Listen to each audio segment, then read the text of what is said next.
The decision by Italian Senate to approve the transfer of the historic Giuseppe Garibaldi aircraft carrier to Indonesia marks a transformative moment in both European defense policy and Southeast Asian maritime strategy, signaling a rare convergence of legacy military assets, geopolitical foresight, and evolving security dynamics across two distant yet increasingly interconnected regions.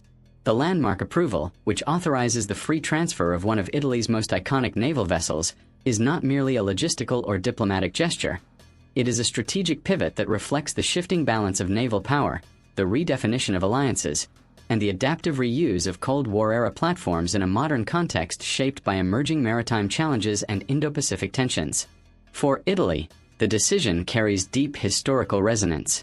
Commissioned in the 1980s during a period defined by NATO's strategic posture against the Soviet Union, the Giuseppe Garibaldi served as the flagship of the Italian Navy for decades, embodying Italy's maritime ambitions and its role within the Atlantic Alliance.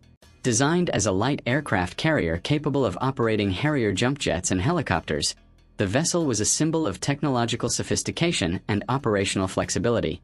Over the years, it participated in numerous multinational missions, ranging from peacekeeping operations in the Balkans to humanitarian deployments in the Mediterranean, reinforcing Italy's reputation as a capable and reliable maritime power. However, with the introduction of more advanced carriers such as the Cavour and the Trieste, the Garibaldi gradually transitioned from a frontline asset to a legacy platform, prompting discussions about its future role. Rather than decommissioning the vessel or consigning it to a museum, Italian policymakers opted for a bold and unconventional path, leveraging the ship as a tool of strategic diplomacy. The Senate's approval of the free transfer underscores Italy's commitment to strengthening ties with Indonesia, a nation whose geopolitical importance has grown significantly in recent years.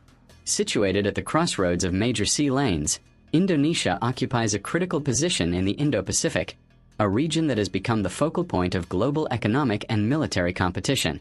By transferring the Garibaldi, Italy not only extends the operational life of a historic vessel but also contributes to the maritime capabilities of a key regional partner. For Indonesia, the acquisition represents a watershed moment in its naval evolution. As the world's largest archipelagic state, Indonesia faces unique security challenges that demand a robust and versatile naval force. Its vast coastline, strategic choke points, and exposure to both traditional and non-traditional threats, including piracy, illegal fishing, and territorial disputes, necessitate a fleet capable of projecting power, conducting surveillance, and responding rapidly to crises. While the Indonesian Navy has made significant strides in modernizing its fleet, the addition of an aircraft carrier introduces a new dimension to its operational capabilities, enabling it to extend its reach far beyond its immediate waters. The Garibaldi's potential role within the Indonesian Navy is multifaceted. Although the ship may require upgrades and modifications to align with Indonesia's specific operational requirements, its core capabilities, aviation support, command and control functions, and amphibious operations, offer a valuable foundation for enhancing maritime security.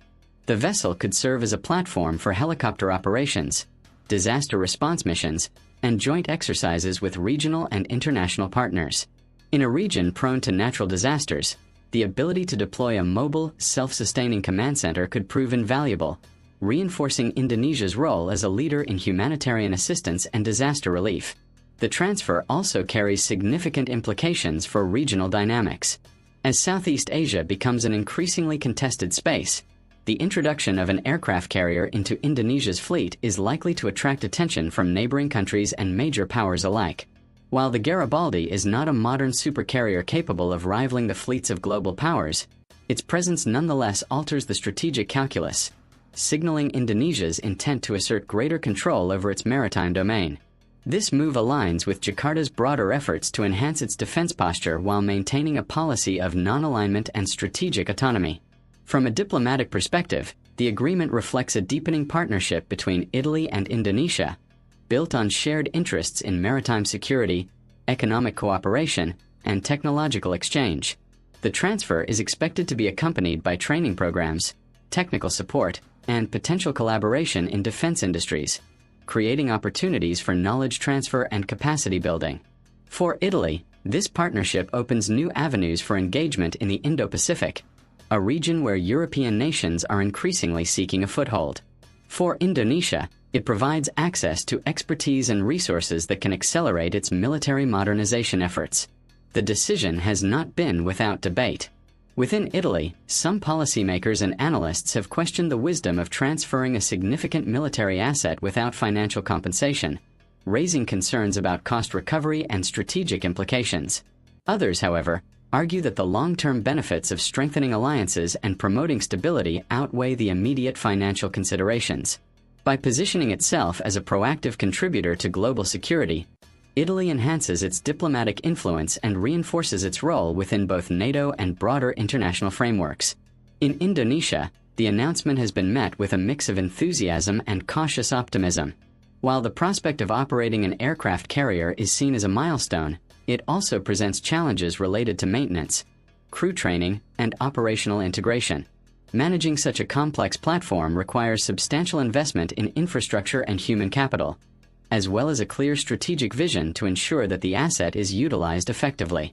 Indonesian defense officials have emphasized their commitment to addressing these challenges, highlighting plans to collaborate closely with Italian counterparts during the transition process. The broader context of this transfer cannot be overlooked. As global power dynamics continue to evolve, the redistribution of military assets reflects a trend toward greater regionalization of security responsibilities.